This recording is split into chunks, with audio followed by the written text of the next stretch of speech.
Oh, they said it told you it wasn't long enough? No, it wouldn't let me. 1, 2. Check. Oh, wait. Can you hear me? Yeah, you sound good. Can you hear yourself? I just can't hear myself. Hold on. That's because the volume is Oh, there we go. Check. Good job, Damien. You're awesome. Thank you.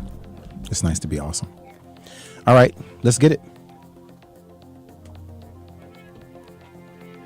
Hey, what's jazzin'? What's jazzin'? Welcome back to Taste Test Live. My name is Damien Lamar, and I'm the host and producer of Taste Test on WJCT 89.9 FM in Jacksonville. WJCT's Taste Test is the new 1 hour week-long. Let me try that again. Let's start over. Hey, what's jazzin'? What's jazzin'? How you doing, man? I'm good. Good. Welcome back to Taste Test Live. Yes. My name is Damien Lamar. I'm the host and producer of Taste Test on WJCT 89.9 FM. It's WJCT's new 1 hour long urban mix show that airs every Sunday night at 10 p.m. Eastern. And guess what? What's that? The show comes on Tuesday nights at 11 o'clock as well. Woohoo. Yeah, I also want to welcome back my good co-host, Blue Franswa. Yes, that's me. I'm in the flesh. How have you been, man? I've been good, man. Well, I'm That's living. what's up. That's what's jazzing. We got a lot to cover. I'm really excited about today. We finally reached a milestone, or actually I should say a milestone. That's cool. It's a milestone, and I'm really excited. And I'll be introducing the guests very, very soon. But Blue, can you please take a few moments and tell our first-time listeners who have never heard Taste Test Live? Of course. What's about? Of course I can. Each week on Taste Test Live podcast, we discuss the highlights and happenings of music and entertainment. We interview local artists, singers, producers, entrepreneurs, and more. And we occasionally feature new music or live performances. Yeah. Right here on Taste Test Live. So, hey, I'm just going to make a quick plug. If you have not been on the show and you are a female, we need some estrogen. Yeah, I agree. Yeah, I like when the studio smells real good, Mm-hmm. and the pheromones, you feel the pheromones come really strong, like MJ Baker. Mm-hmm. MJ is going to be back next week, by the way. I saw that. Amazing holiday Christmas album that she just dropped. It's got 5 EPs. So our guest next week will be MJ Baker. If you haven't heard her, search MJ Baker music. But I'm going to just jump right to the introduction because I want our guests to join us in the conversation about put this in your mouth, because we've been neglecting this section of the podcast for quite some time. Yeah. And people have told me, you guys don't do the music review anymore. Let's, what's going on? So without further ado, I'm going to take a quick moment and introduce our guest. Joining us tonight in Studio 1 right here in WJCT is none other than the infamous, the amazing, the lyrical Maul Jones. Yo. Let's give it up for Maul. Come on, one time. Yeah, welcome, Maul. Welcome. Thank you, fellas. Let me do a quick bio introduction for you. What's For up? those of you who don't know who Maul Jones is a recording artist. He's also an arts educator. He's a visual artist, and he is the master folk artist and a documentarian who curates and hosts the Lyricist Live at Jacksonville Art Walk. The Lyricist Live is also an exclusive community youth cipher that's been taking place in downtown every month consecutively since 2011. The number one rule is, guess what? No cursing. And the cipher has seen no violence in its 6-year history. It keeps the youth in the community inspired and safe. Maul also runs a state-funded apprenticeship through the Florida Folklife program and the Division of Historical Resources, and has placed his educational programs in several Title I schools around Duval County. In November 2016, Maul traveled to England to represent the Jacksonville Arts and Culture community, and he became the first cultural ambassador of the arts in Jacksonville history. So it's a pleasure and an honor for you to finally be here. We've been talking about this for so long. Right, man. But welcome. It's my pleasure to be here, man. I waited. I've been wanting to get on. I've been seeing like my friends come up here and stuff, and I've been talking to you about getting up here. And I was like, you know what? The time going to be perfect. But now it's like you got Blue here, like you got my homie here. It's two people that I rock with. Yeah, you know what I'm saying. So it's dope, Overstreet was here with Patrick. Right? Yeah. I heard they told me about it. I was like, man, my friends always leave me when the fun stuff going down, you know.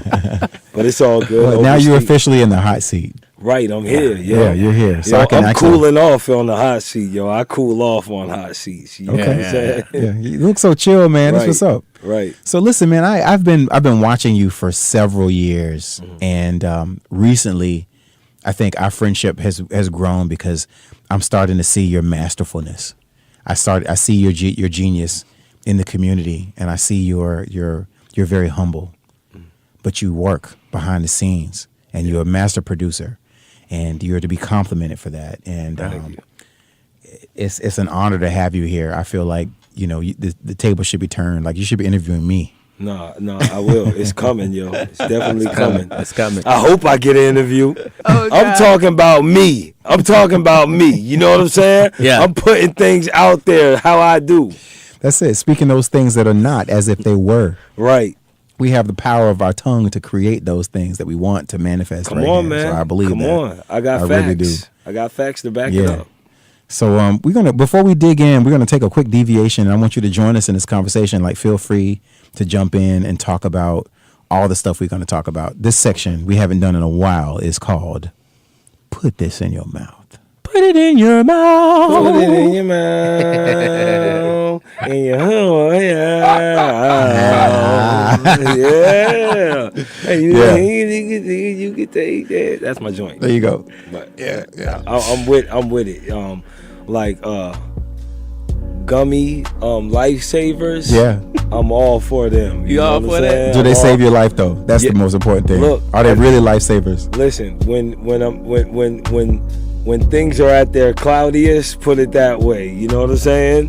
The gummies, rejuvenate you. You know, they make you feel better. They make you walk proud and tall. Right? You say that. You know what I'm saying? You can say that. So it's been a minute. So we're back. And Blue, what do we have on deck? Who are we gonna talk about this week? Cardi B and Offset have broken up.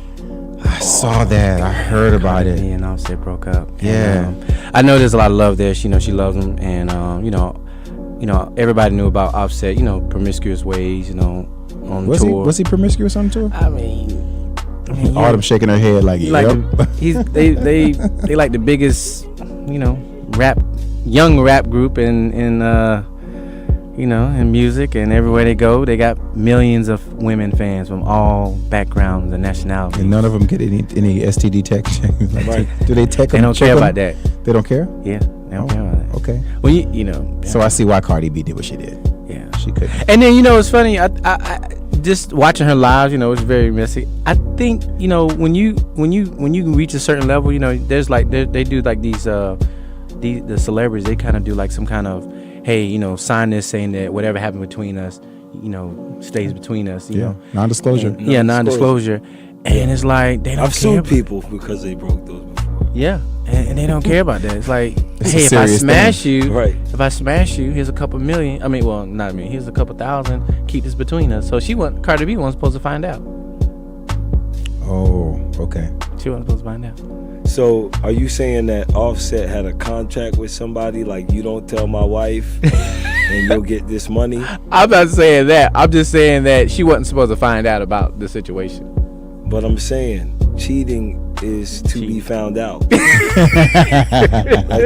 like the thing. Like, you want to get found out, you cheat, and then there's something for you to be found out about. Yeah, you're right. You can't really hide it. You know what I mean? Yeah. You can get away with it for a while. Yeah, it's like what's in the dark must come to the light. That cliche. Right. Mm-hmm. And if hey. Now it ain't necessarily in the dark when you're Offset. He's not. You know what I'm saying? You ain't too much shade you can find as Offset. So Cardi. Yeah, and one last thing, I heard they're gonna be going to court for there's I think he owns part of her brand, so whatever she profits or makes, once the divorce finalized, he will get a percentage of everything she makes for the rest of her career. Yeah. That's crazy. That with the child support, that'll be a fair exchange. I mean, they both millionaires. Yeah, you know what I'm saying. So, but he's a part of helping her get to where she's at now. He wrote for her. Yeah. Yeah. He he definitely had a lot to do with where she is and where she's going. So, you know, hey, if he got to pull a rug up on, if everything ain't work out, man, legal is legal. Legal is legal, right? Legal is legal, bro. Yeah. So, are you a fan of Cardi B? Yeah, I like Cardi B. I just, you know, I have a personal... Didn't you say she was ratchet? I did. I think I may have said she was ratchet, but I think she owns her ratchetness. Yeah, she did. She's the queen of ratchet. Well, I give that to her. You know, occasionally she'll take to like Twitter or actually I think she went on Periscope and she was talking about how great her oral sex is and that how she keeps her man because it's that great. Yeah. And about what she does, like it's very specific. Yeah. I just have a problem with the fact that she has a platform of a lot of young, impressionable girls that follow her, right, and may give them the impression that it's okay to talk like that. That's where I have a problem, but that's my problem. See what I'm saying? Because Cardi B don't care. Wow. Now, next in news, it's been a while since Frank Ocean blessed us with Blonde and Endless. I'm not the biggest fan of Frank Ocean, and I don't think he's the best vocal. Oh, yeah, I want to bring that up after this. About that King R&B. Did you see that between Tank? Yeah, I'm gonna talk about that next. But anyway, it's been a while. Frank Ocean has went online yesterday. Yesterday to tease us with that he's coming out with some new music. It wasn't determined if it was gonna be a new album or a new or just a single, but he's gonna be working on a new project, and he gave her a sneak peek of the stuff that he's working on last night on social media. That makes me happy. How'd it sound? I mean, it's kind of like along with what he make already. Okay. Yeah, I mean, from what I heard. So no expansion, no growth. I mean, did you hear anything? Sounded more space age. Okay. So more electronic. I want to hear that from Frank Ocean. Yeah. I feel like that's where okay. Yeah, he would fit in there. The electronic, he would do very well. Like a Frank Ocean Daft Punk collabo would be awesome. Now moving on right along to. Let's not move yet. Hold on. Okay, let me marinate on Frank. I'm gonna talk about it real quick. Go ahead. Oh, you can. You can. You know, I was going through a breakup in 2012. You did. And everything Frank tweeted was my thoughts. Right. So I understand Frank. We think a lot alike. We do. And it's just real, you know. I respect him because he was one of the few people who was able to pull Andre 3000 out for a verse. Yeah, solo, which was stupid. It was sick. Have you heard Solo? Yeah. Okay. Thoughts from the lyricist himself. Yeah, it's crazy, yo. Yeah. I mean, listen, anything Andre hops on in this day and age is classic. I don't care what comes. Because he's not going to just hop on anything. No, he's not. He's not. He's very strategic about it. Yeah. He's strategic, and the artists that he chooses to work with are in his caliber. Like, you know what I'm saying? So that's hats off to Frank Ocean. If Andre had to peep and see, him for who he is as an artist, to even like work with him, and he thinks about that. Even Beyonce. Otherwise, you see Andre and everything. He's done several tracks with Beyonce on her project and on his project. So there's something to be said about his. I would love to be in the studio during a session just to watch his creative process. Yeah. I think it would be really interesting to see. And I like the fact that he's a musician. I like the fact that he works alone a lot. That's I respect that too. Yeah. I mean, that's how I work. I try to do everything in the house. In private, and then you debut in public. There's nothing wrong with that. That's actually quite encouraged. I like it. It's different. So more mad props to Frank. I can't wait till he puts that out. That'll be very exciting. I got something to talk about. Go ahead. So a couple weeks ago, I talked about Tierra Whack. I have to talk about her right now because Maul is here, right? Okay. So I was in LA in early August, and I ended up taking a little 15-minute deviation from where I was staying to go hang out with my friend Brian and his partner. And they were like VJs. They put YouTube on, and they just were playing videos for me. And then I was like, okay, I got one for you. We did that for like 3 hours, and then all of a sudden, I'm sitting on the couch, and all of a sudden he puts Tierra Whack on, and he said, you got 15 minutes. I said, I got 15 minutes. So 15 minutes is on, and all of a sudden, let me tell you how brilliant Tierra Whack is. First of all, she's from out of Philly.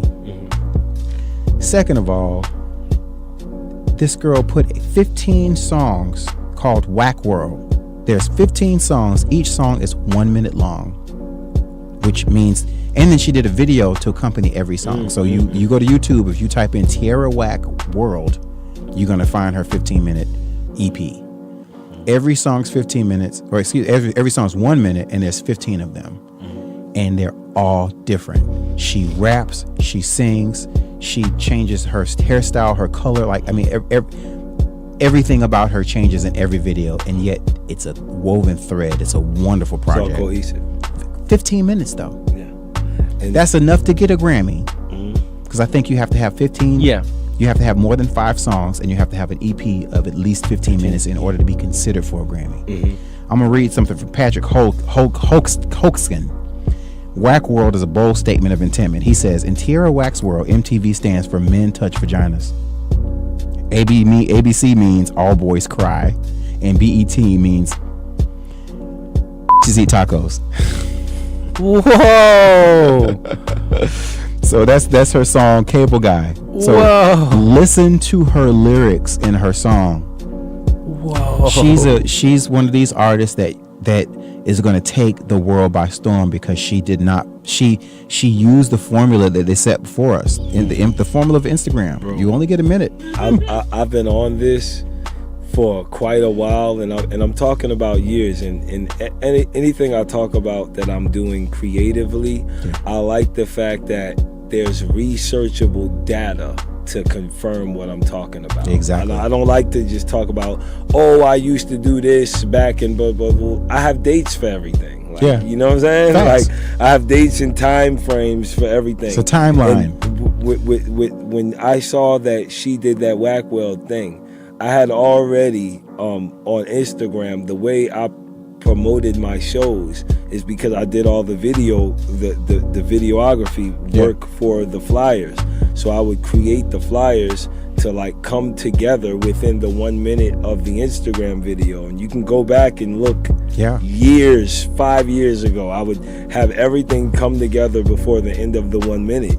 And I started putting songs on my flyers. I started with the Artist Lounge that I just did tonight. Like, I put the song with the event that I captured. So it's doing audio, it's audio, visual, and it's an edited piece. 1 minute experience. So I put it all together for that 1 minute, and boom. But that's the thing, what I said when I was my EP, it was gonna be all one verses, because it's like the attention span, the way people see music now, and it's so disposable that you got these disposable songs that are 3 verses long, and you're getting all of this crud. You know, it's all we're packed with all of this, and it's 3 minutes useless of crud. So that's why you see a lot of these classic artists making these short EPs, because they're more, the potency of the content is so much more, that the people that have been, you know, getting this rush of all of this intake,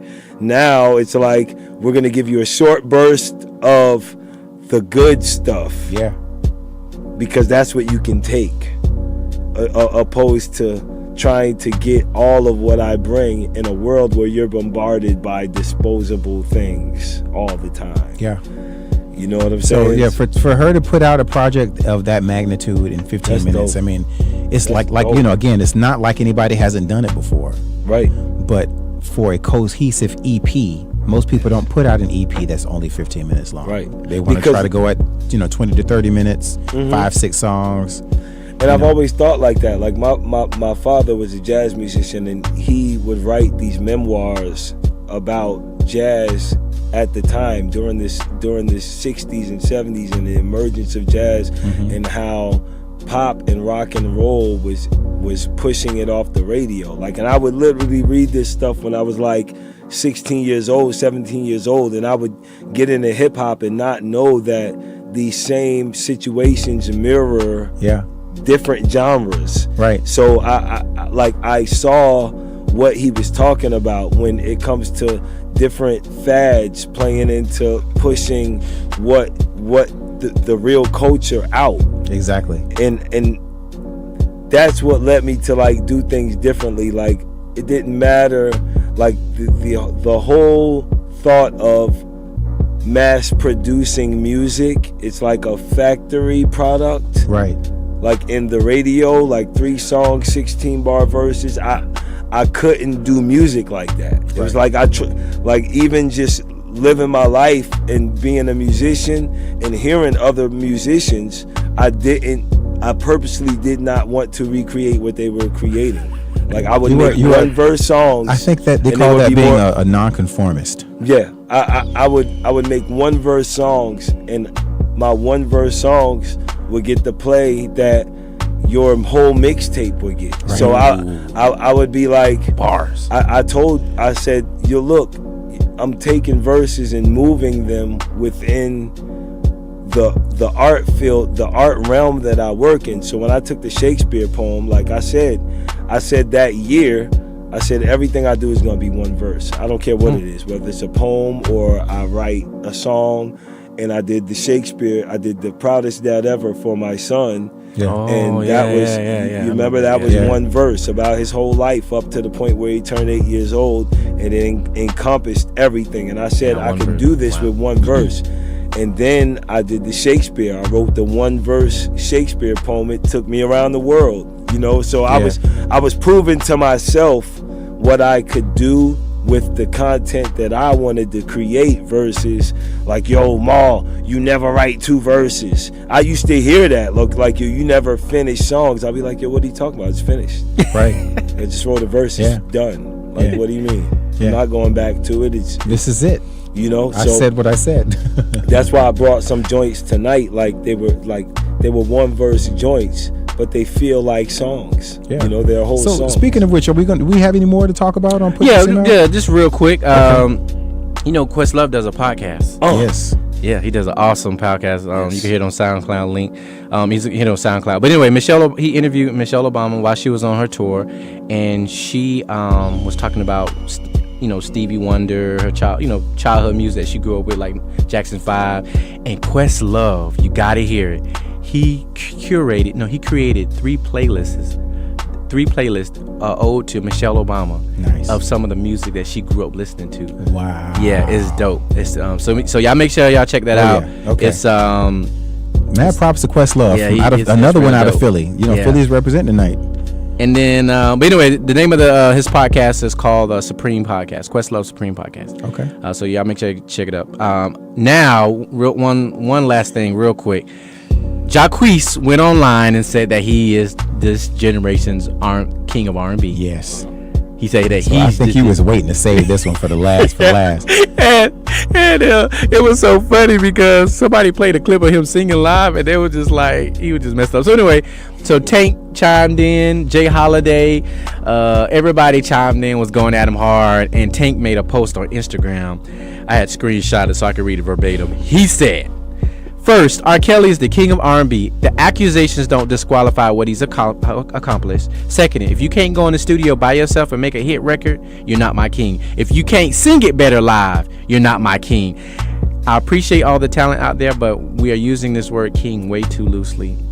The general." Okay. And I got another one for you. Good. So Rasan Patterson, I follow him on Instagram. Oh yeah, he says I didn't read it. Rasan Patterson, RAHSAAN Patterson. He says, James, Aretha, Michael, Prince, and Whitney have gone to glory. There is no need for everyone to label themselves queen or godfather of anything. Hashtag the end. Case closed. So let's prepare the funeral. Right. He get all that. Yeah. Like, I don't think there's any more kings of anything at this point. Yeah. The titles are there. We've been there, done that. So you don't want to give R. Kelly his credit? He's not your king?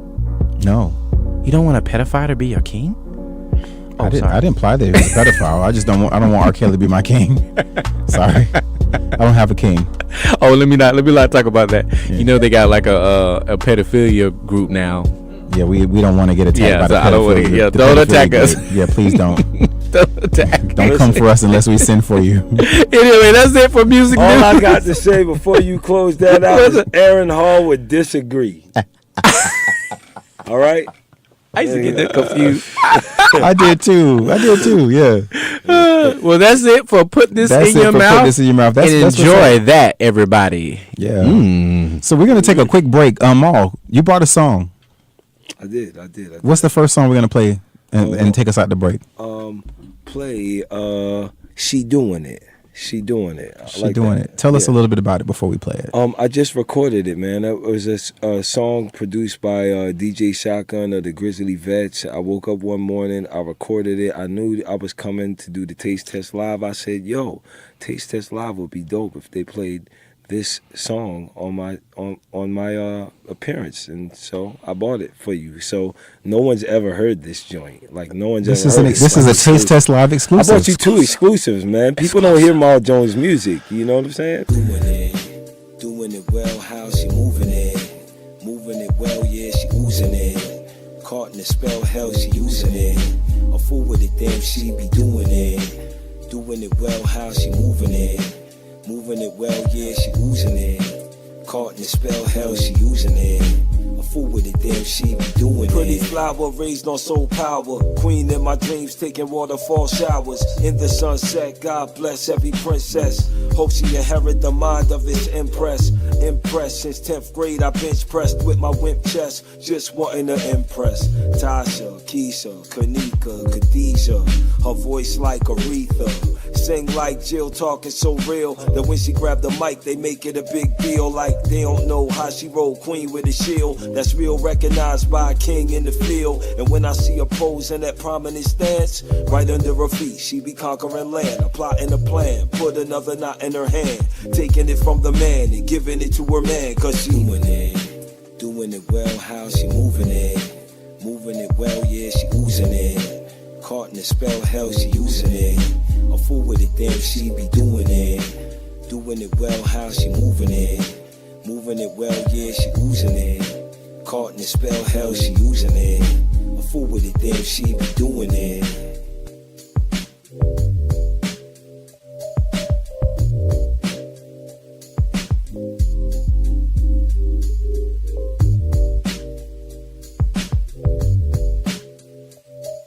Oh man, that was dope. Yes. I have a question to ask you, Maul. What's up? We were talking about the whole nonconformity earlier, and how you, as an artist, you march by the beat of your own drum. You're going to do exactly what feels right because everybody else is going in their own lanes. With this particular song, it's 1 minute and 53 seconds. It's 2 minutes. It's 2 minutes long. Right. Why not give us something longer? Because my life is longer, and I'll live longer, and I'll do more things, and I'll create, and until I die, there'll be things that I do sporadically and artistically that might not, fit into what somebody's mind is already designed to receive, but it's okay because I like that friction that loosens up, it breaks up, the monotony of it all. Yeah, right. And then you want to play it again. It's like if you love it, you want to play it again. You get what you feel it, you listen to it, you want to play it again. Boom. It didn't take up your time to observe my energy. It's like the kung fu master, he's not gonna come in he's not going to come in brawling and swinging and doing crazy. He's going to be calculated, and then he's going to duck, and then he's going to, that one lunge, that one punch is going to drop his opponent. He's the one punch king, And you won't see him coming. You won't see him coming, and I just like having that angle to where I can just do something and see how you felt about it. If you love it, if you like it, that's good. If you didn't, that's good because I'm probably on 5 things past that already by the time you got to like it or not like it. I'm on something at that point and I'm on something else. So whether I'm editing a video, doing music, it's just something that pushes me to the next project. Somebody, they might encapsulate that and make that their life. What I did, but and and want to talk about that. But I'm like moving forward and trying to like explore just the art that I'm able to do, you know. So let's go back. Let's do some. There's a term in a therapy session, and I'm not a therapist by any means, but I know this one term is called regression therapy. Good old days. Regression therapy involves taking a person back. Yeah. So we're going to take all of our listeners back a little bit to talk about the beginnings of what make Mal Jones, right? Right. So set the stage up. What was it like growing up? What made at the very beginning? Because hip hop, as we know, has been prolific for a little over 40 years, right? 40 years. 40 years. So let's go back a little bit.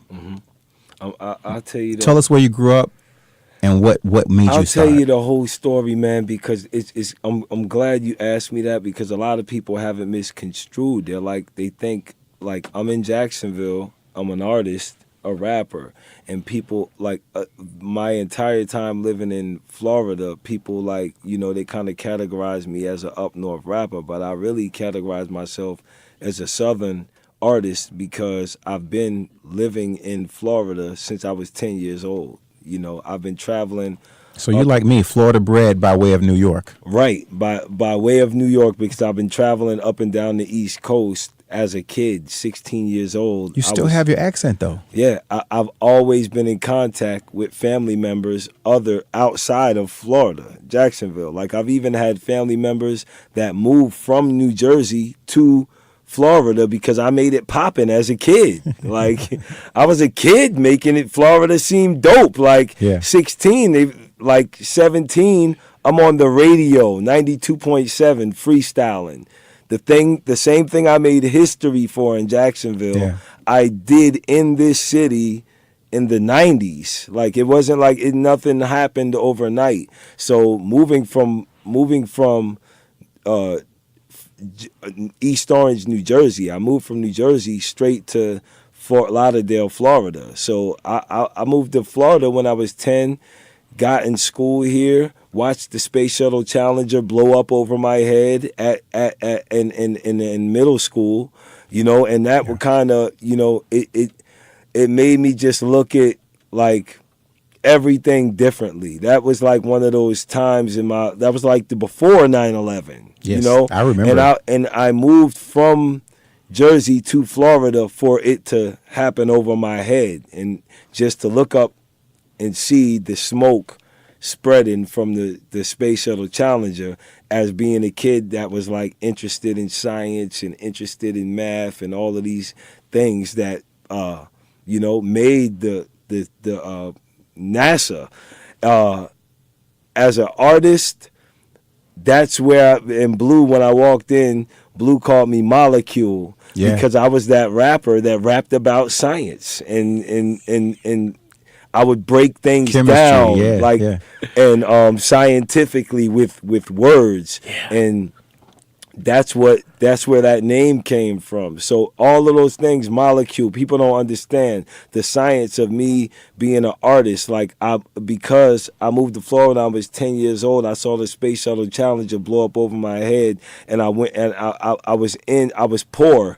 We just came from being homeless. You know, I was going through a lot at the time with my mother, and there was so much going on that it crafted me into this person that ended up moving to Jacksonville and getting involved in the artist community here, which was non-existent. There was a few people rapping, like 3. Like, literally, there was 3 people rapping. I met them. I knew them. We ended up. You could name drop names. You want to tell us? I can name drop them all day. Liquid Man, my man Lamar. He's Papa Funk. I don't know if you heard of Funk Shop. Red. Funk Shop. That's my man. Yeah, that's your boy. One of the first rappers in Duval that I ever heard that was like, made me be like, oh my God, he's a producer now. Out here now. Yeah, he's still rapping. We have Funk Shop. Yeah, Funk Shop. Shouts out to Funk Shop. Him, Willie Evans Jr. Willie Evans. Yeah. Listen, they were both in a group together, right? and the group the group was called Deep Rooted, and they were it was those three guys in a group. It was those two guys in a group with my man Jawad Mills, and I don't know. Shouts if you out know, to Jawad. Yeah, non-similar. See, Icon Studios. Yeah, Icon Studios. When I moved here, like they were just kind of like forming a group, and I was like this kid that wanted to get involved in to hip hop. There wasn't really anything going on, so we would get up. We would just meet up. Like before, there were like spots to hang out in Jacksonville, like and listen to music. We would just all meet up together and like talk about music and do music. And I watched from that point, you know, Asimov. Did you go to Skate City growing up on Sutel? Yeah, I did go. What was it like on Skate City? Listen, man, it was the trap. They don't even know it was the trap. They don't. Before the word trap came out of people's mouths, that was the trap. Yeah. Like, you know what I'm saying? Yeah. So I would go there. I was always at the spots that's happening in Jacksonville. And see, that was the difference between me as a hip hop artist. A lot of the real underground hip hop cats stayed at certain events, but I was at the hood events. Yeah. And that's why I asked if you was at Skate City. That's why. Like I came from New York, so I was always wherever I went. I was used to the slums. I was looking for the hood. Like I would, you know, to the grit, the street. I wasn't used to white boys like rapping. Like when I moved down here, I wasn't used to white people like being involved in rap. We know some cold ones here. Vanilla Ice was the only. The Vanilla Ice was the only person that was rapping back then. But no, mainly the Beastie Boys. No. But there were a lot of dope cats. But it was just like I was confined to like the hood, so it was like I wasn't really exposed to a lot except for the mainstream cats that I knew of. And then I moved here and I saw all kind of different cultures, all kind of different people like partaking in the culture, whether it was breakdancers, graffiti writers. There was white, black, all different. Like Duval was so diverse in that aspect, and just to speed it up and make a long story short, all of those things is how I developed something like the Lyricist Live. It's having all those relationships over the years with all of these different rappers and MCs that knew me from the past. And it was easy for me to reach out to people who I already knew to get them involved to do this. And it came this, community culture thing. So since you talk about, you obviously talked about the artist lounge or working with local artists here in Duval County. And then you mentioned the Lyricist Live. Let's talk about the arts community specifically real quick, and then we're gonna dive into Lyricist Live because I got a question about some battle, this battle league that I heard about. BBA. But so every single artist lounge it happens. Can you tell us a little bit about that? It's the second Tuesday of every month, but starting next year in January, it'll be on the second Thursday. But that's the only one. All the other ones are going to be on the second Tuesday of the month. And what we do at the Artist Lounge, it started, I think we started in like 2015, 2014 with the Cultural Council, and I would host an event to kind of bring like the artist community together and talk about their projects. It was kind of like a social thing. And we scaled it back and then brought it back, and I came back to team up with the artist, with the Cultural Council to do the Artist Lounge with the co-host, Candace Nicole Clark, and she's an artisan in Duval, and her husband Christopher Clark is a muralist and artist, and they kind of put our minds together to host this community art event to bring all the like artists and all their disciplines together to talk about their different projects and kind of like bring the artist community together. So that's been going on solid for 3 years. I've had the privilege of being there. It, to me, and this is my opinion, I feel like it provides a launch pad and a platform where people who do not have an opportunity to know what's going on in the arts community be surrounded by their peers, people that actually are going to really come out and really support them, and bring their friends.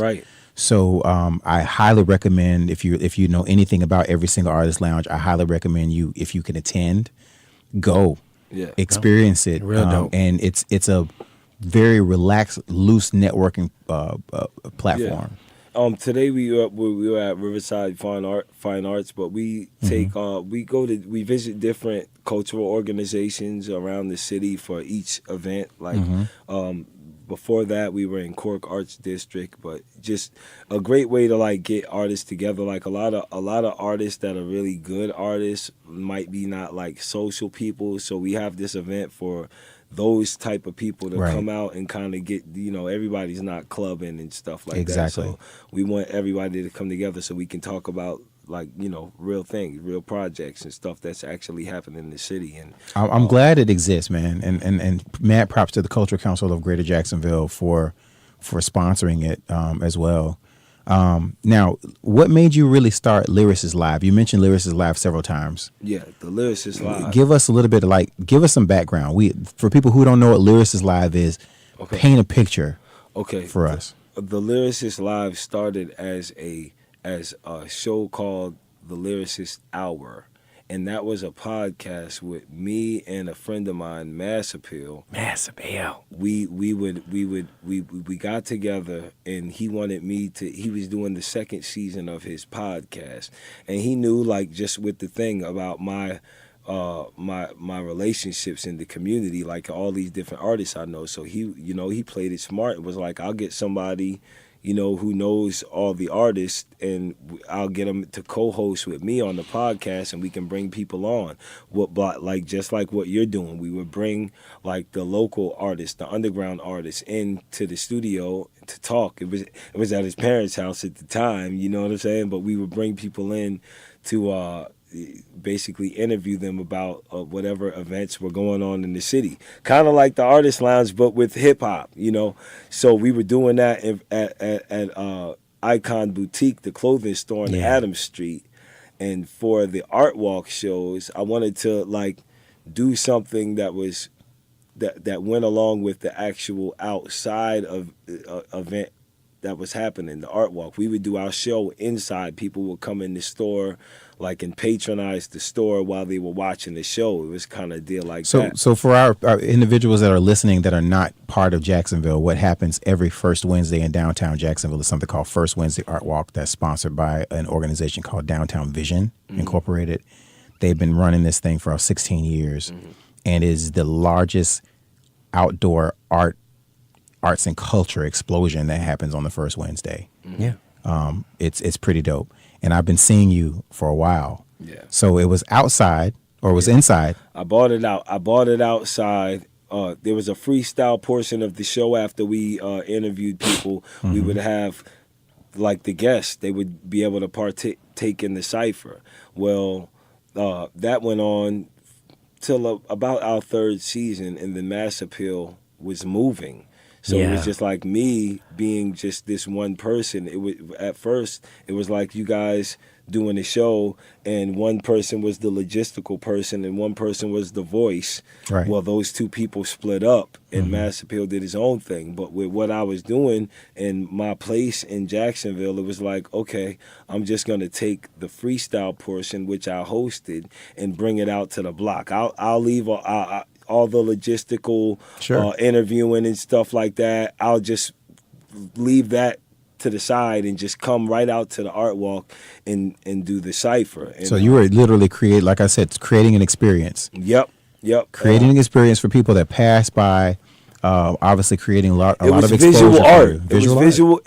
It was, and the thing is, how I teamed it with the Art Walk was my piece, the Lyricist Live, was visual art. It was visual performance art that you could see how the music of the 90s and the lyrical content that came out of the 90s that everybody talk about, this is the machine that built it. These ciphers. So when you can walk in Jacksonville and see a replica of what created that burst of lyrical content that happened throughout the 90s that everybody talks about, and I just take that and reproduce it.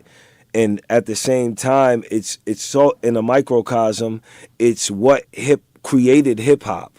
and I'm from the Bronx, New York. Like we was talking about Cardi B, Yeah. you know what I'm saying? She's Bronx born, and I was Bronx born. Bronx you know what I'm Lebanon saying? Hospital. Yes, Yeah. I'm being from the Bronx, New York, the birthplace of hip hop. It just felt like right to do something like that in Jacksonville, in the city I'm from, and that I brought my hip hop to. Mm-hmm. I wanted to make it something original, so that was the whole thing. So and I'm pledging the greats, the legends like Kool Herc. You know what I'm saying? Yeah.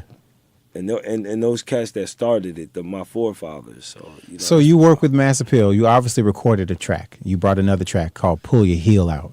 Yeah, yep. That was DJ Monster. He's another DJ one. Monster, yeah. Me and DJ Monster got together and did a joint. You know how the joints back in the day, like when you used to have the DJ voice used to be on there. Like he didn't really do nothing, but he just vibed out. Mm-hmm. And we just came up. I just came with that vibe, and with him, and we just put this together. Like it's another song. Like boom, just. So we're gonna play it. Pull Your Heel Out right now For the on ladies, Taste Test Live out. Yeah, for the Right. ladies. Taste Test Live. This is for the ladies. I came on my smooth suave. I got my jacket. You know what I'm saying? I'm not coming on no backpack crazy rap. I'm just coming to, like ease y'all into these rhymes. Like, Hey. Oh, yeah. I got DJ Monster up in here. Let's go. And it's about, 2:30 in the morning, a.m. We don't sleep. And we're about to take you on a journey. A high ride. You're gonna feel like you've been taken up. Sky rise.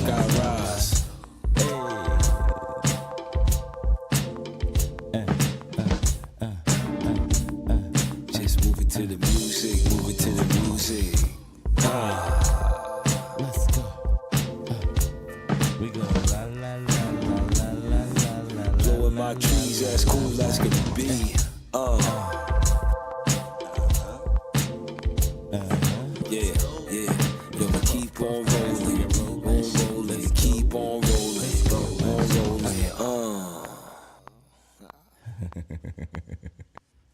Let's go. Pull them heels out, let the reel out. Pull them heels out, let the reel out.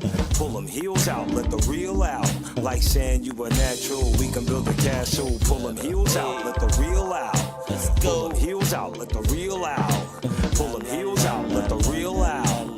Baby, you so natural, you should let me have you. Hey, let's go. You should let me have you. La. You should let me have you. Hey, let's go. Two-step.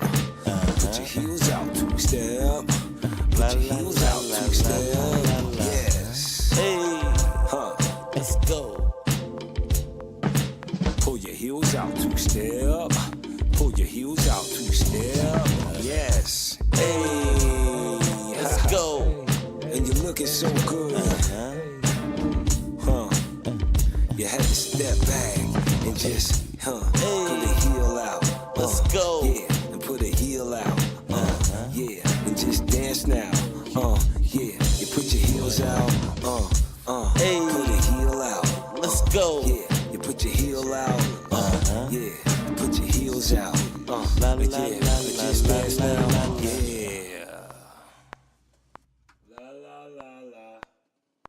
Baby, we in tune, talk like we telepathic. Taking in the fumes, aromas and aromatics like magic. When you slide onto that satin, laughing together, this love with such passion. Remember, we let that petty bullshit back in. Neither one of us could tell the other what happened. You assume, accuse, no facts to back it. And then mid-argument, we end up busting out laughing. That's why we gon' dance tonight. Pretty toes, so you putting on them heels tonight. My composure done got you in your feels tonight. Feel that, then you feelin' right. Put your heels out, let the reel out. Put your heels out, let the reel out. Put your heels out, let the reel out. Like saying you so natural, we can build a castle. Put your heels out, let the reel out. Put your heels out, let the reel out. Put your heels out, let the reel out. Lady, you so natural, so let me have you. Two-step. Put your heels out. Two-step. Put your heels out. Two-step. Yes. Put your heels out. Two-step. Put your heels out. Two-step. Yes. That's some good stuff, man. That's a two-step John right there. Oh, get you what? That's a two-step John right there. Oh yeah. Yeah. So what inspired Pull Your Heel Out? Man, I was just like in the studio like 2:30 in the morning, me and DJ Monster, and we just came from the Cypher, like the Cypher open mic poetry. Yeah. And we was sitting, and I was like, yo, this the first time coming through like the lab. We was in the bomb shelter, yo.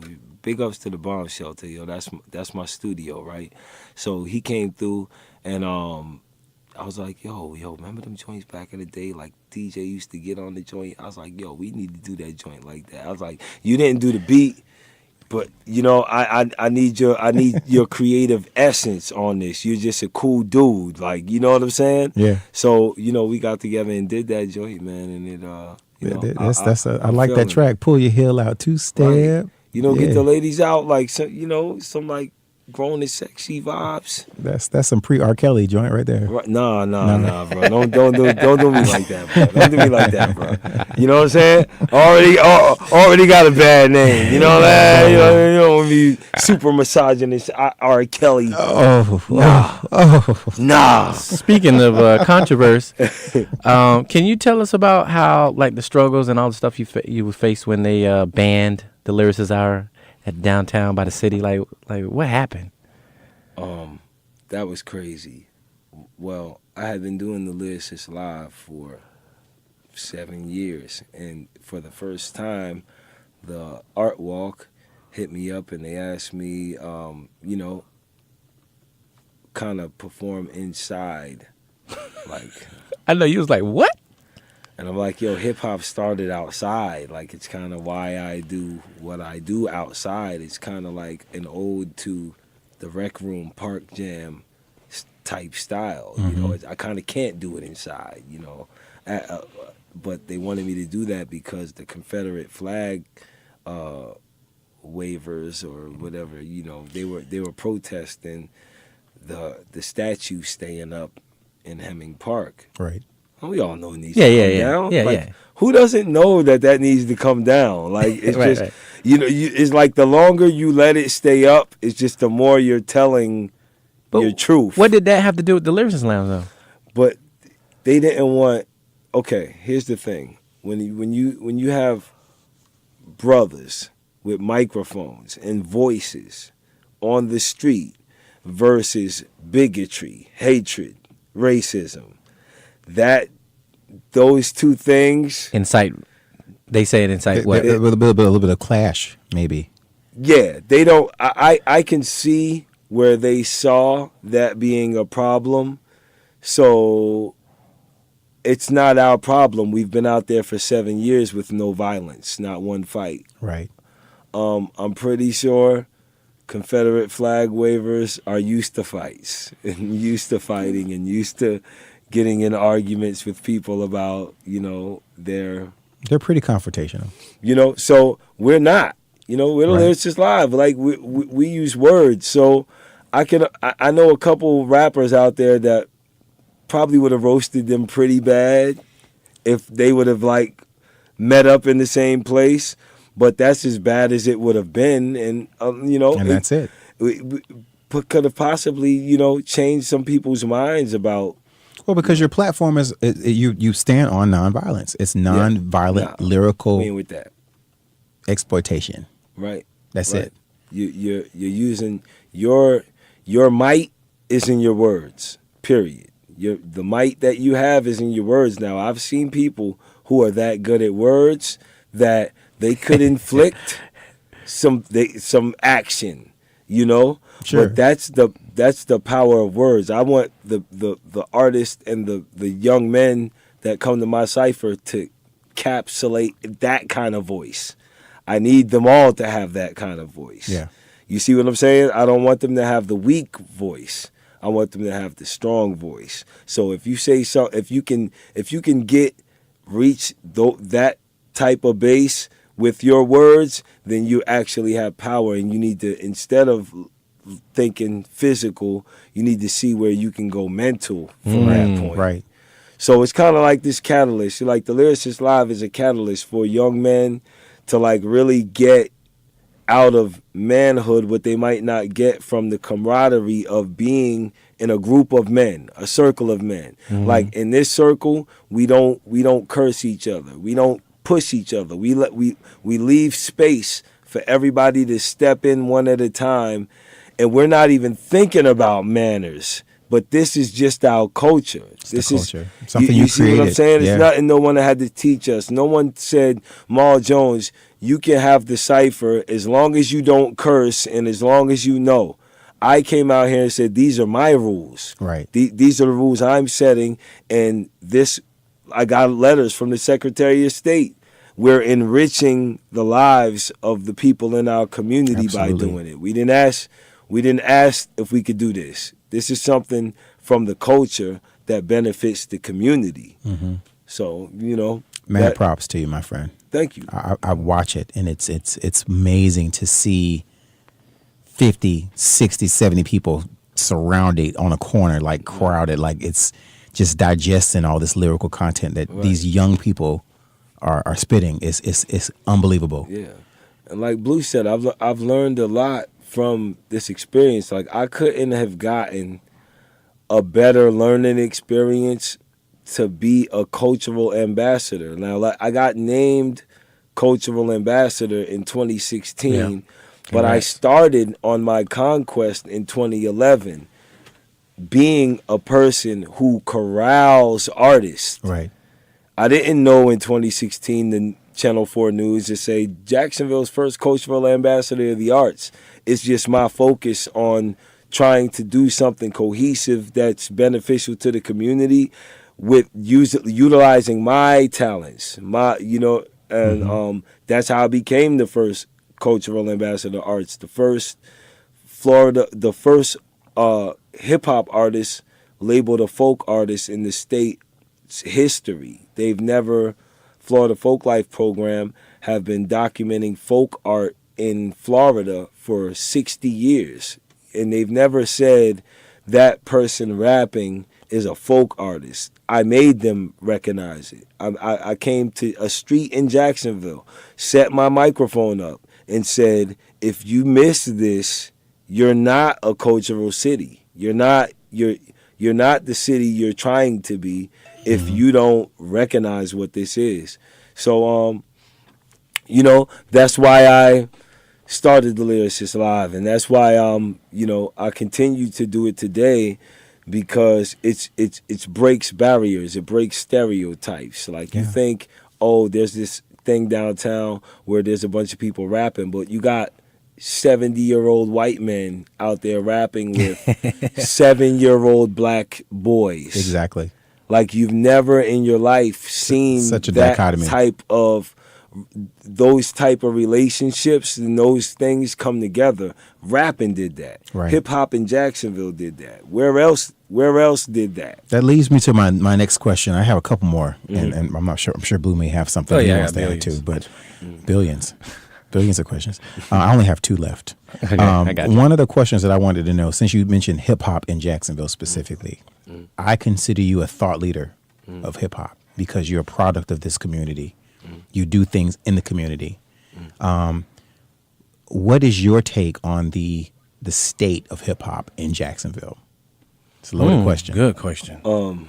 The state of hip hop in Jacksonville is good, man. It's so good. Like we got, I started my company, which is Coral Castle Incorporated, and Coral Castle is kind of an ode to a Florida legend. It's a story by a man named Edward Lee Scallion. He built this coral castle out of coral down in Homestead, Florida, and it was like this was like in the 70s, and it has all these anomalies these physical anomalies that go along with it. And I said I want to do that for Jacksonville. I want to build a choral castle with artists, with my community. I want to do that here, and it's something now that people come from miles around to Homestead to see, like a tourist attraction. And the Lyricist Live is like something people come from downtown to see. And you know, Castle is my mother's maiden name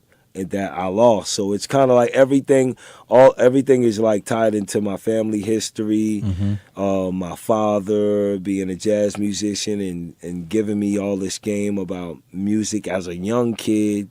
You know, I was around like jazz legends and greats and people who gave me perspectives about music that I wouldn't even had just being a rapper, you know, or I've got all these art disciplines inside of me that make me the rapper that I am. It's not like, you know, so it's not like I'm just really trying to do this. This is like a family tradition. Like you can look at my uncle, you can look at what my father did, you can look what his father did. You can see my cousins. It's like my whole family thing. I'm just one person from my family that's estranged in Jacksonville, doing what I'm doing as a part of what like my family's doing wherever they are around the world. You know. So it's a community thing. It's hip hop, the state of hip hop in the Jacksonville. state of hip hop, right? So the state of hip hop, man. I be talking too much, right? No, this is good stuff. This is stuff that you didn't share earlier, right? The state of hip hop in Jacksonville is good. My man Bosswood just won the Glorious Challenge, and shouts out to Bosswood. Big Crit had a Glorious Challenge, and Bosswood, my man Bosswood, he did his killed thing. it. He did his and thing. He's definitely worth checking out. Emerging Jacksonville artist.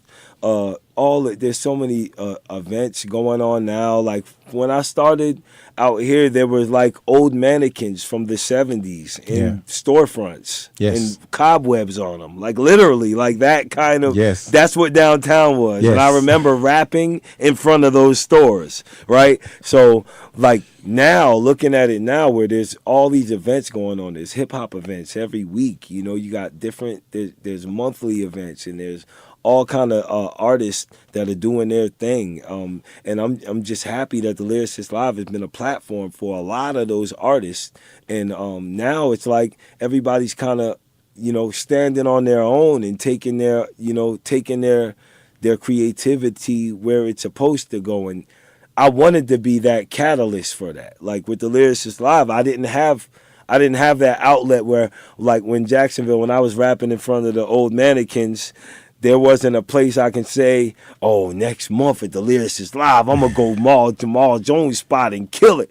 Like, I didn't have that. It was like, yo, I'm going to meet you on 6th Street and you're dead. I'm gonna bar you to death. Like, and we used to meet up, his clique and my clique, and we meet up and rap, and then we just go home like that. But now it's organized and there's actual events going on in downtown and like it's lit up. Like the city. And so I'd say the state is great. Like where it's going, there's going to be way more stuff happening.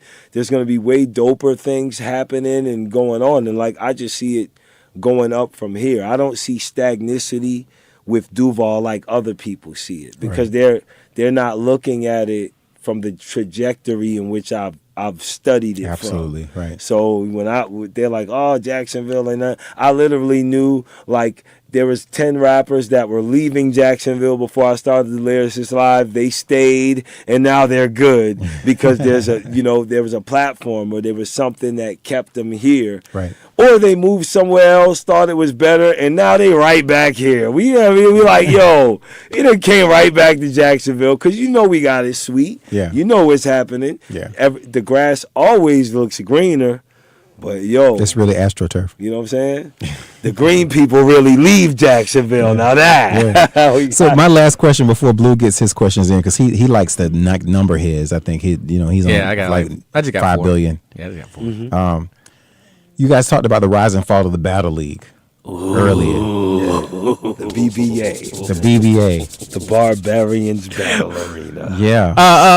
Yeah. So give us some, give us the Well, before you say man. something, let me give you some background. So when I first met Mal, I took a picture of him. I did a photo shoot with 80, and then I met Wax, and I met so when I met Molecule. Now, before you go into that, you say 80 and Wax. Now, Wax is my OG. He brought me into the group that I was in with 80. Yeah. And 80. Y'all was the dopest group in Jacksonville. I put that on racks. All facts. Hardest, lyrical. I mean, Right. Yo. So it was like my brother, God bless my brother 80 right now. He's doing life in prison. And we lost a lot, man. There's so much history that has to do with the old art scene, right, and the old hip hop art scene, and Blue was there. I was there. Like, I was a part of this group. Like you see me now as Mal Jones, Yeah. but then I was Mal Jones in the group with the East Unit. Okay. A caliber of MCs that were all in their own right ridiculous. I was just happy to be in a group with these brothers. Yeah. And me and my brother 80 started rapping together, but you take it from there. You go. Yeah, so when I met them, I immediately had a love for them because the way they rap, it wasn't, because at that time, I was just now getting into Tupac. I was just now getting into like these national acclaim artists, and so when I met 80 and Wax, that was my first opportunity to support people that was here in my own city. And I was like, man, these boys are really dope. So I actually started supporting, whenever they had shows or whenever 80 had something, I was coming to the studio, meeting all these people. I was hanging out with Rick Boyce, and Rick B. and it was a big. Shouts out to Prolific, yeah. So I was getting submerged in this culture. So, and truth be told, I remember when he first started Lyricist Lounge, I think it was like just 5 people. I remember when it would just be him starting to rap, and then people would come. When first Artwork would come, and I remember it was on Adams Street. No, what was it? Adams Street. Adams Street. That's it was where on we started. Adams Street. Yep. And then it moved, and then I remember he would move around. But I remember when he would freestyle for an hour, just keep on going. I mean, coming up with words. I would pass by, I would watch. And what was so crazy was, I remember JSO, he would say something, and I remember that one time JSO would come on the mic. Well, they probably done it a few times. I've seen that. Yeah, they would just come, and I was just awesome like, video yo! of a Jacksonville Sheriff's Office officer rapping, like beatboxing. Yeah. So to fast forward to 2013 One Spark. One Spark. Yeah. So to fast forward to Battle League. So I just felt like the Lyricist Lounge, to me, I just felt like Lyricist Lounge was just Lyricist Live. Lyricist Live was subjected to people who would either come there or friends of his. And when the BBA started, it kind of took on a whole new, I kind of looked at him in a different light, because he was like the gatekeeper to, like, to people who was on that Dirty South hip hop, Dirty South rapping, and to people who was on the up north. 'Cause it was like, it was segregated. It was like people who listen to Wu-Tang, and then there was people who listen to Lil Bootsy. Yeah. But the Battle League was like a conglomerate of all kinds of. You know what I'm saying? So when I went to the battle, I was like, finally, because there'll be times I'd be like, oh, you ever heard of Molecule? They'd be like, nah. But then there would be somebody like, what's Pimp? What's the Pimp Tight? And then there'll be people like, oh, you ever heard of Pimp Tight? And we'd be like, Pimp Tight? Yeah. And so to see people from different like cultures come together and battle each other with wit, because what he's saying is that with battle rap, you have these genres of hip hop. You got underground hip hop, and you got mainstream rap. And in the battle rap culture, battlers do both types of music, but it's all the same format in the battle rap world. Like when you come out with you're a man standing adjacent from another man, spitting your bars at him. There's no other way to do that than to do it. There's no beat.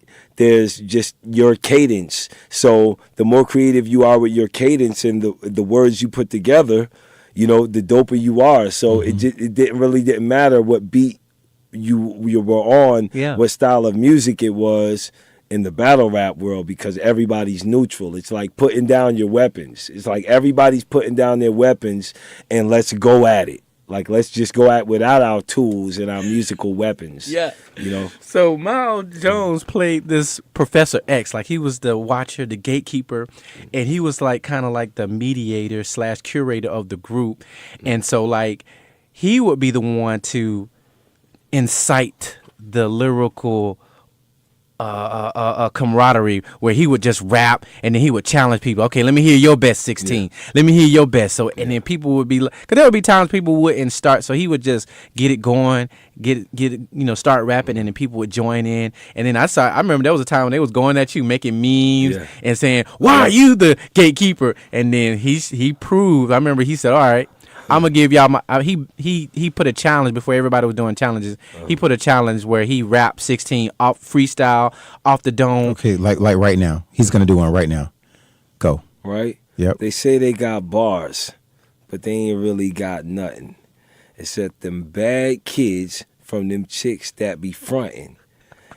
Now, I don't challenge people to raise bars, but I challenge packs, cliques, crews and posses of punks who be feeling you gaseous.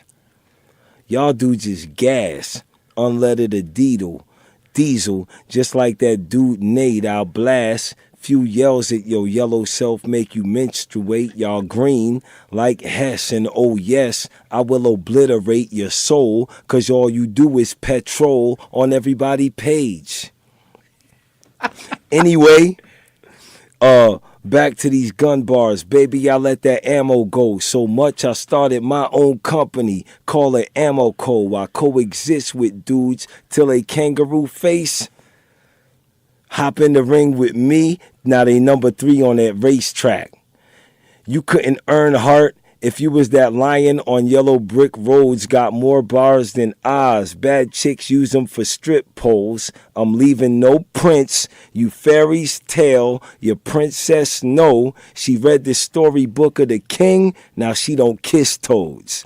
But you know, it's just like, you know, bars, like you it's just hard. Lethal with your pen. You're lethal with that pen. Yeah, lethal. You're folding phrases and catch pop culture words and whatever catches the people to connect things together to make them remember. And that secret jewel in there is like how you can get kids to remember their lessons. And that's why I brought what I do into public schools. Yeah, because you got double entendres, you got sentence structure, you got verbs, wordplay, rhyming schemes. I mean, it was it's so much literature and information in that whole rapping thing. Right. It's dope. And that's why I said I'll teach you everything you need to know about Shakespeare in one verse, and I'll do more.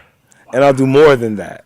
Like, you know, I mean, it's the art of rapping and the art of storytelling is really a gift. Yeah, it really is. And when I see all of these kids that have this gift, for me to be an artist that can create a platform and not do it is kind of like, why am I doing this? Yeah. Do I just want people to buy my 99-cent songs all the time? And it's just like, I'm an artist. I got paid off of you guys. I suck to you for money and songs that you use to listen to. I mean, I think about it different. Like I said, with my father and my family in the arts, we kind of have a different outlook on what we want to do with our culture and our music. Yeah. I don't put out, I've never purposely put out music to go along with the Lyricist Live. Like, I didn't use the Lyricist Live to sell songs every month. Right, to sell you my album. You've been very selfless in that. Right. Didn't do it. At all. I didn't put out any projects, you know, in the process of this, because it's like, look, I'm doing this thing every month, this cipher, and the cipher goes around a year. It's in rotation, 12 months. Every month is a different cipher. You got the Mother's May I edition with kids in May. You got the November edition, KNOW in November. Like every month is a different track, and we've been in 7 years of rotation. So it's like I'm physically creating an album that they want, and they don't even know it. It's Right. like you're on it, spinning. You're in it. Yeah. You're in the city on the Spontaneous creation. album. Yeah. Is it Cypher. Is it true that one of the Battle League Cypher made it on one of Eminem movies that was filmed here in Jacksonville? I don't know about that. They were saying that Arsenal and and G-Man Frost made it. they said that it was a clip from that Cypher on the Eminem movie. That's a very famous battle, man. That battle was crazy with G-Man Frost and Arsenal. Yeah. Arsenal. They got into Yeah, I it want to on know. stage. And he ran. I was there, by the way. Yeah, they got into it on stage, and it was some like physical. It went stuff viral. going on. Yeah, it definitely went viral. That was crazy. On his last battle with what's the guy from New York?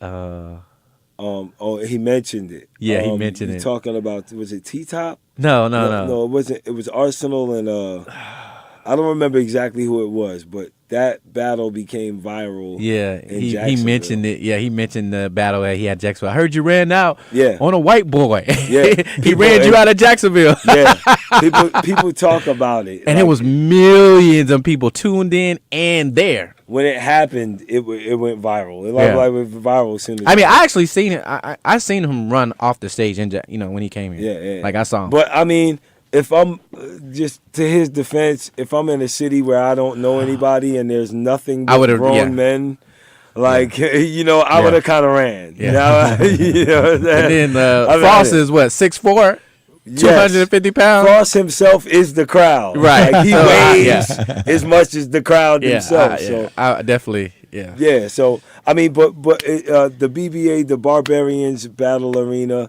becoming the Watcher. It's kind of like a take on the whole Marvel series. Like Stan Lee is the Watcher of everything. He's like this galactic character that oversees the entire universe. And I'm like, Rest in peace, Stan Lee. Yeah, Rest in definitely rest in peace, Stan Lee. And we were. I'm kind of like this one person that kind of oversees everything. And me taking the Watcher mantle was because I also do videography and film. So I was able to capture a lot of the behind the scenes stuff leading up to the battle.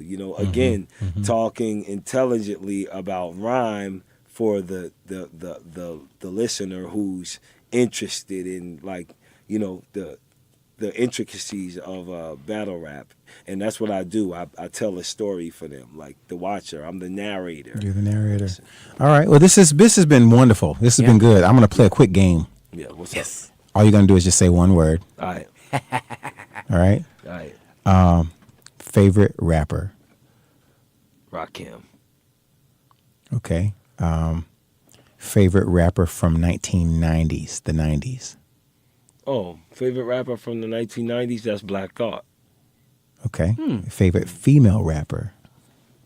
My favorite female rapper, I'd say MC Light just comes to mind. He's just MC Light. Like, Why? because when she came out with Paper Thin, like you don't understand, like the mind of the female rapper was not exposed like it was until Light came with her savviness.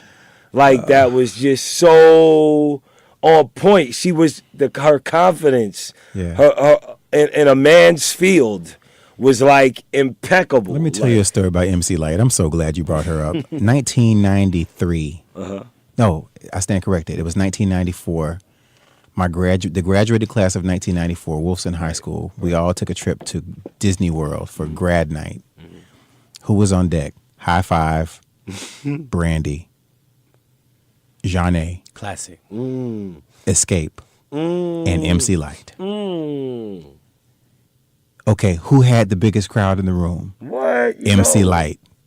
She had the fellas eating out of her hand, man. It was something I have goosebumps just thinking about what I witnessed. I walked in and I was like, Yeah.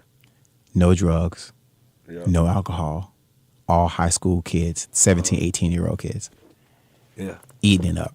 Yeah, that like in that verse in that song she doing it like I shot an ode to Jill Scott, but you know I shot an ode to Jill Scott, but it was like it encompasses all the dope females. Like that's what that song is about. Like it's all about like the dopeness of females. So I said sing like Jill, voice is so real.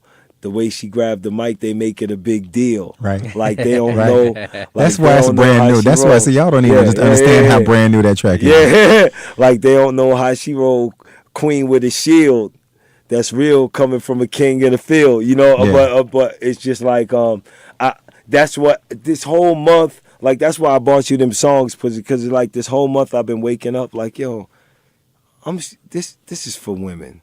Like, I have a twin sister. Yeah. Like, you know, I was born with a woman. Yes. So it's just like, yo, I just shared wake the womb up, with her. Yeah, I wake up with that female energy. Like, you know what I'm saying? Like, yo, you know what I'm saying? This is for you. You know what I'm saying? Yeah. So, you know, I'm in that zone right now. I could get into my extra ill stuff, but I didn't bring none of that. You know what I'm saying? Because this Taste Test Radio, I wanted to bring the taste. Yes, sir. You know what I'm saying? To the live show. So glad you did. So glad you did. Y'all, this has been exclusive music. This has been a great exclusive interview with Maul Jones. Man, I wish I could talk to you more. Yeah. Right.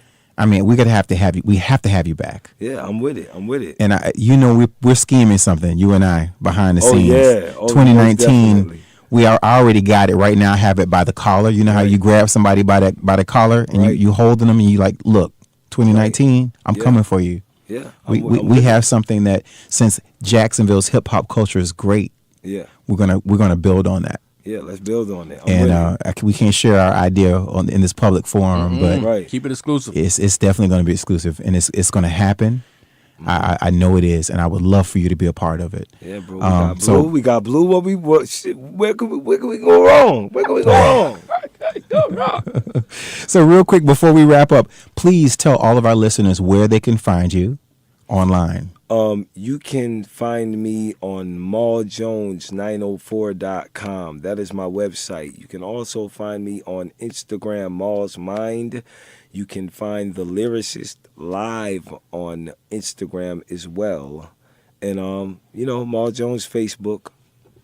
I'm on all the platforms. You have social media down to a science. Man, I try, man, but I'm not that good. That's because it's morphing. We just need to keep current. We got to catch up. Yeah, I'm getting better than that, man. Yeah, I see you. I follow you. I see you. Yeah. Content is king. Thank you, my brother. Yeah.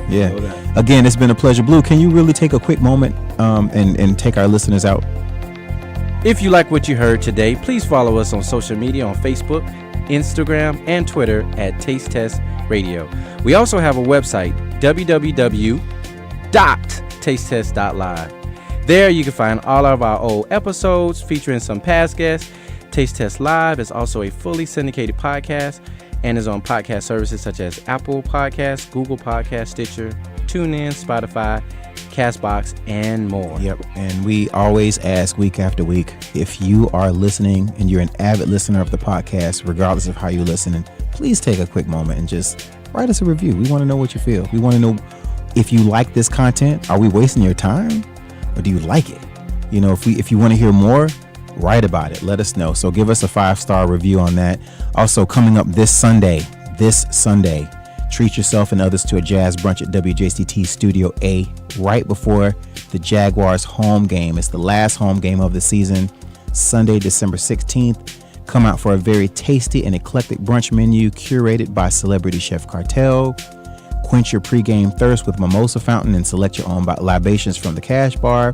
And to top it off, live music by a custom-made band called Jaguars Jam featuring my cousin, saxophonist Tracy Morris. Tickets are available on www.904tix.com. And this is it for us this week. Again, come back one more week. We have one more show left in the month of December. One more show We're going to close out with a special holiday show from our guest, really good friend, the lovely, the sensual, the sexy MJ Baker, who is going to talk about her newest EP. She's right here, homegrown, and she'll be stopping by next week. And then after that, we're going to take a little bit of a holiday break. So everybody, including Autumn, Blue, Maul, all of us, we could take a wonderful break. Right. This podcast has been produced, edited, and recorded by me.